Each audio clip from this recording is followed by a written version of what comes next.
ನಿನ್ನ ಆಸೆ ನೆರವೇರ್ಲಿಲ್ವಾ ಸರೋಜಾದೇವಿ? ಏಟು ತಿಂದ ಹುಲಿ ಹಾಗೆ ತುಂಬಾ ಟೆನ್ಷನ್ ಅಲ್ಲಿ ಕಾಣ್ತಿದ್ಯಾ. ಇಷ್ಟೊಂದು ಆಸೆ ಇದ್ರೂ ಕೂಡ ದುರಾಸೆನಾ? ಬೇರೆಯವರ ಆಸ್ತಿ ಹೊಡೆಯೋದಕ್ಕೆ ಕಾಯ್ತಾ ಇದ್ಯಾ?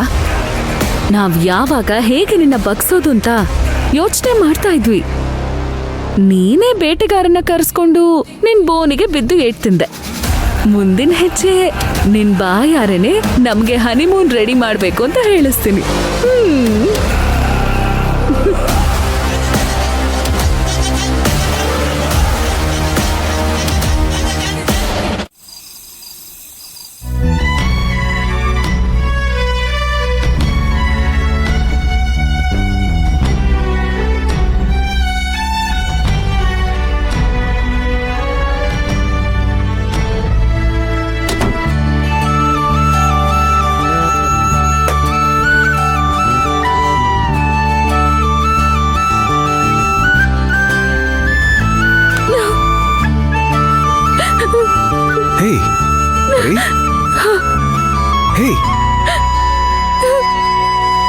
ಪರಿ, ಏನಾಯ್ತು? ಯಾಕೆ ಅಳ್ತಾ ಇದೀಯಾ? ಅತ್ತೆ ಮನ್ಸನ್ನ ನಾನ್ ಮುರಿದ್ಬಿಟ್ಟೆ ಅರ್ಜುನ್. ಅತ್ತೆ ಆಸೆಯಿಂದ ಸರೋಜಾದೇವಿ ಇನ್ಸ್ಟಿಟ್ಯೂಟ್ ಕಟ್ಟೋಕೆ ಅಪ್ಪನ ಹತ್ರ ಜಾಗ ಕೇಳಿದ್ರು. ಅಪ್ಪನ್ಗೂ ಆ 40 ಎಕರೆ ಅತ್ತೆ ಹೆಸರಿಗೆ ರಿಜಿಸ್ಟರ್ ಮಾಡ್ಕೊಳ್ಳೋದಕ್ಕೆ ತುಂಬಾನೇ ಇಷ್ಟ ಇತ್ತು. ಆದ್ರೆ ನಾನು ಆಫೀಸಿಂದ ಬಂದ ತಕ್ಷಣನೇ ಅಮ್ಮ ಎಲ್ಲಾ ವಿಷಯನೂ ಹೇಳಿದ್ರು. ಅವ್ರ ಹತ್ರ ಮಾತಾಡೇ ಬರ್ತಾ ಇದ್ದೀನಿ. ಹೌದಾ? ಅತ್ತೆ ಹೇಳಿದ್ರ ಜಾಗ ಸಿಗ್ಲಿಲ್ಲ ಅಂತ ಅತ್ತೆ ತುಂಬಾ ಬೇಜಾರಲ್ಲಿದ್ದಾರಾ ಹೇಗೆ? ಅಮ್ಮಂಗೆ ಸ್ವಲ್ಪ ಬೇಜಾರೇನೆ. ನಮ್ಮಪ್ಪನ್ಗೂ ತುಂಬಾ ಬೇಜಾರಾಗಿದೆ ಅರ್ಜುನ್. ಈಗಷ್ಟೇ ಫೋನಲ್ಲಿ ನನ್ನ ಹತ್ರ ಮಾತಾಡಿದ್ರು. ಅತ್ತೆ ಆಸೆ ಪಟ್ಟ ಹಾಗೆ ಅವರಿಗೆ ಆ ಜಾಗನ ಕೊಡೋಣ ಅಂತ. ಆದ್ರೆ ನಮ್ ತಾತ ಇಂಥ ಒಂದು ಉಯಿಲನ್ನ ಬರ್ತಿದಾರಲ್ಲ ಅರ್ಜುನ್, ಅದನ್ನ ಮೀರಕ್ಕಾಗಲ್ವೇ? ಅಯ್ಯೋ, ಏನ್ ಪರಿ ನೀನು? ಯಾಕೆ ಮಾವನ ನೀನು ಬೇಜಾರಾಗಿದ್ದೀರಾ? ಏನ್ ಅರ್ಜುನ್, ಇಷ್ಟು ದೊಡ್ಡ ವಿಷಯನ ಇಷ್ಟು ಸಾಧಾರಣವಾಗಿ ಹೇಳ್ತಿದ್ಯಲ್ಲ. ನಮ್ ಮದ್ವೆಗೂ ಕೂಡ ಅತ್ತೆ ನಮ್ಮಿಂದ ಏನನ್ನೂ ಎದುರು ನೋಡಿಲ್ಲ, ಬಿಡಿಗಾಸು ಕೇಳಿಲ್ಲ, ಒಡವೆನೋ ಹಣನೋ ಯಾವುದನ್ನು ತಗೊಂಡಿಲ್ಲ. ಅಂತ ಚಿನ್ನದಂತ ಮನ್ಸಿರೋರು ನಮ್ಮತ್ತೆ. ಆದ್ರೆ ಅವರೇ ಆಸೆ ಪಟ್ಟು ಅದು ಒಂದ್ AI ಕಾಲೇಜ್ ಸೌತ್ ಇಂಡಿಯಾಲೇ ಮೊದಲನೇ ಸಲ ಕಟ್ಬೇಕು ಅಂತ ಆಸೆ ಪಟ್ಟಾಗ ನಮ್ಮಿಂದ ನೆರವೇರ್ಸೋಕ್ ಆಗ್ಲಿಲ್ವಲ್ಲ ಅರ್ಜುನ್. ಅದಕ್ಕೆ ನಾವ್ ಜಾಗ ಕೊಟ್ಟು ನೆರವಾಗೋಕ್ ಆಗ್ಲಿಲ್ಲ.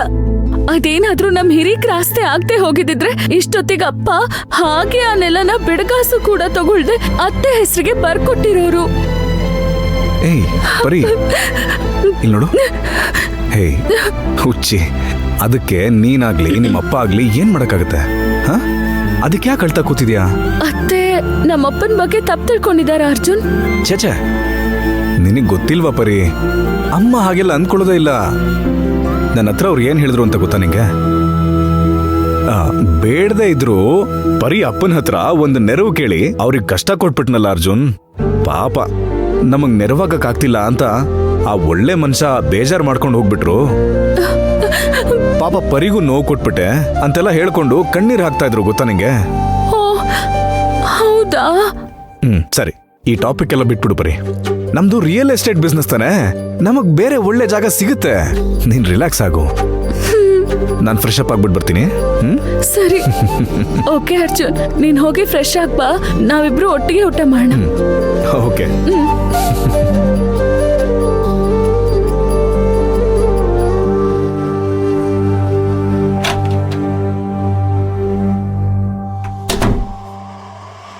ನಾನೇ ಇಲ್ಲಿ ಮನಸ್ಸಾಕ್ಷಿಗೆ ಎದುರಾಗಿ ನಾಟಕ ಮಾಡ್ತಿದ್ದೀನಿ, ಆದ್ರೆ ನೀನು ಸ್ವಲ್ಪ ಕೂಡ ಮನಸ್ಸಾಕ್ಷಿನೇ ಇಲ್ದಾಗೆ ಇಷ್ಟು ದೊಡ್ಡ ನಾಟಕ ಆಡ್ತಿದ್ಯಾ?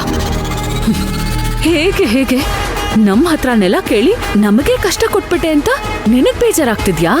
ಅಯ್ಯೋ ಪಾಪಿ, ಮಹಾನಟಿ ಅಂದ್ರೆ ನೀನೇ ನೋಡು. ನೀನೇನೇ ಮಾಡಿದ್ರು ನಿನಗೆ ಒಡವೆನೋ ಹಣನೋ ನೆಲನೋ ನಳನ್ ಕುಟುಂಬದಿಂದ ಯಾವತ್ತೂ ಸಿಗಲ್ಲ. ಸಿಗೋದು ಬಿಡೋದು ಇಲ್ಲ ಈ ಪರಿ.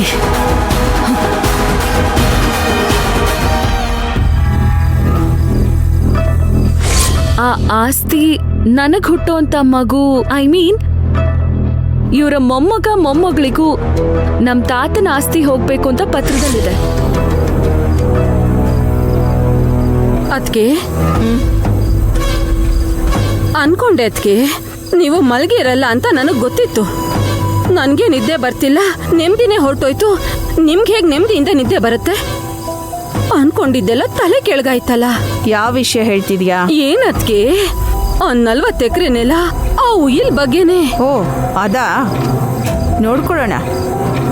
ನಾನು ದೊಡ್ಡದಾಗಿ ಪ್ಲಾನ್ ಮಾಡಿದೆ, ಅದರಲ್ಲಿ ಇದೆಲ್ಲ ಒಂದು ಚಿಕ್ಕ ಡ್ರಾಬ್ಯಾಕ್ ಅಷ್ಟೇನೆ. ಆದ್ರೂ ನಿಮ್ಗೆ ಗಟ್ಟಿ ಗುಂಡ್ಗೆ ಅದಕ್ಕೆ. ಏನೋ ತಡೆ ಪದೇ ಪದೇ ಬರ್ತಾನೆ ಇದೆ. ಅಲ್ಲಿ ಒಡವೆ ತಗೊಳಕ್ ಹೋದ್ರೆ ರಿಪೋರ್ಟರ್ಸ್ ಬರ್ತಾರೆ. ಇಲ್ಲಿ ನಳನ್ ಬೀಗ್ರನ್ನೇ ಕರೆಸಿ ನೆಲ ಕೇಳಿದ್ರೆ ಯಾವುದೋ ಉಯಿಲು ಮೊಮ್ಮಕ್ಳಿಗೆ ಮಾತ್ರ ಆಸ್ತಿ ಅಂತ ಇದ್ದಾರೆ. ಸರೋಜಾದೇವಿ ಬಲೆ ಹೆಣ್ದು ಕಣ್ಣು ಹಾಕಿದ್ರೆ ಅದು ಯಾವತ್ತೂ ಕೈಗೆ ಸಿಗದೆ ಹೋಗಿದ್ದೇ ಇಲ್ಲ. ಆದರೆ ಈಗ ಏನು ಅಂತ ಗೊತ್ತಾಗ್ತಿಲ್ಲ. ತಾನಾಗೇ ನಡೀತಿದ್ಯಾ ಇಲ್ಲ ಯಾರಾದ್ರೂ ನಡೆಸ್ತಿದಾರಾ ಅಂತ ಗೊತ್ತಿಲ್ಲ. ತಾನಾಗೆ ಹೇಗ್ ನಡೆಯತ್ತದ್ಕೆ? ಮಣ್ಣಿನ ತಟ್ಟೆಲಿ ನಾವು ಗಂಜಿ ಕುಡಿಯೋ ಹಾಗೆ ಮಾಡಿದ್ರು, ಗಾಜಿನ ಒಡವೆ ಕಣ್ ಮುಂದೆ ತಂದಿಟ್ರು. ಈಗ ವರದಕ್ಷಿಣೆನೂ ಹೋಯ್ತು, ನೆಲನೂ ಹೋಯ್ತು. ಆ ಕುಟುಂಬನೇ ಫ್ರಾಡ್ ಫ್ಯಾಮಿಲಿ ಅದಕ್ಕೆ. ಸುಭದ್ರಾ, ಅಳ್ದು ತೂಗಿ ಮಾತಾಡು. ಅದು ನಮ್ಮ ಬೀಗರ್ ಮನೆತನ. ಅಯ್ಯೋ ಅದಕ್ಕೆ ನೀವು ನನಗೇನ್ ಬೇಕಿದ್ರು ಬೈಕೊಳ್ಳಿ, ನಾನ್ ಹೇಳೋದು ಕರೆಕ್ಟು. ಅವ್ರ ಕೈಯಿಂದ ನಾವು ಒಂದು ಬಿಡಗಾಸ್ ಕೂಡ ಪಡೆಯೋದಕ್ಕಾಗಲ್ಲ ಅದಕ್ಕೆ. ಪಡೆದು ತೋರಿಸ್ತಾಳೆ ಸರೋಜಾದೇವಿ. ರೋಡಲ್ಲಿ ಭಿಕ್ಷೆನೆ ಬೇಡ್ಬೇಕು. ವಾಟ್? ಅಯ್ಯೋ ಅದಕ್ಕೆ ನನಗೆ ಹೇಳಿದ್ದದ್ಕೆ. ಸುಭದ್ರಾ, ಗೋಡೆಗೆ ತಲೆಗುದ್ದು ಹೊಡೆದ್ರೆ ಅದು ಸಾಧಾರಣ, ಗೋಡೆ ಹೊಡೆದ್ರೆ ಅದು ವಿಶೇಷ. ಈ ಸರೋಜಾದೇವಿಗೆ ವಿಶೇಷಗಳನ್ನ ಸೃಷ್ಟಿ ಮಾಡೋದು ಮಾತ್ರ ಗೊತ್ತಿರೋದು. ಅದಕ್ಕೆ ನೀವು ಹೇಳೋ ಎಲ್ಲದನ್ನು ಒಪ್ಕೊಳ್ತೀನಿ, ಆದ್ರೆ ಒಡವೆನು ನೆಲನು ನಮ್ ಕೈ ಬಿಟ್ಟು ಹೋಯ್ತಲ್ಲ, ಅದಿನ್ ಯಾವತ್ತೂ ಬರೋ ಹಾಗೆ ಕಾಣ್ತಿಲ್ಲ. ಅದಕ್ಕೆ ಬರುತ್ತೆ, ಅದಕ್ಕೂ ಒಂದು ಪ್ಲಾನ್ ಇಟ್ಟಿದ್ದೀನಿ. ಪ್ಲಾನಾ? ಅರ್ಜುನ್ ಮತ್ತೆ ಪರೀನಾ ನಾನು ಹನಿಮೂನ್ ಕಳಿಸ್ಕೊಡ್ತೀನಿ. ಅಯ್ಯೋ ಅದಕ್ಕೆ ಏನ್ ಹೇಳ್ತಿದ್ದೀರಾ? ಕಾರಣ ಇಲ್ದೇನೆ ಈ ಕೆಲಸ ಮಾಡ್ತಿಲ್ಲ. ಅವಳಿಗೊಂದು ಮಗು ಹುಟ್ಟಬೇಕು, ಅವ್ರ ಆಸ್ತಿ ಪೂರ್ತಿ ನಮ್ಮ ಕೈಗೆ ಬರಬೇಕು. ಆವಾಗ ನೋಡು, ಆಮೇಲೆ ಆ ಪರಿಗತಿ ಏನಾಗತ್ತೆ ಅಂತ ನೋಡ್ತಾ ಇರು. ಅಯ್ಯಯ್ಯೋ, ಅವಳನ್ನ ಗುಂಡಿ ತೋಡಿ ಮುಚ್ತೀರಾ ಅನ್ಕೊಂಡ್ರೆ ಬಿಸಿ ಬಿಸಿ ಹಾಲು ಸಿಹಿ ಸಿಹಿ ಜೇನ್ ಕೊಟ್ಟು ಹನಿಮೂನ್ಗೆ ಹೋಗಮ್ಮ ಅಂತ ಕಳಿಸ್ತಿದ್ದೀರಲ್ಲ ಅದಕ್ಕೆ. ಇದು ಆಡಿನ ಮರಿ ಮೇಲೆ ಅರಿಶಿನ ನೀರು ಹುಯ್ದಂಗೆನೆ. ಎಲ್ಲ ನಳನ ಆಸ್ತಿ ನಮ್ಮ ಕೈಗೆ ಬರೋವರೆಗೂ ಅಷ್ಟೇ. ಅದು ಬರಲಿ, ಆಮೇಲೆ ಪರಿ ಅಂತ ಒಬ್ಳು ಹುಟ್ಟಿದ್ಲು ಅನ್ನೋದಕ್ಕೆ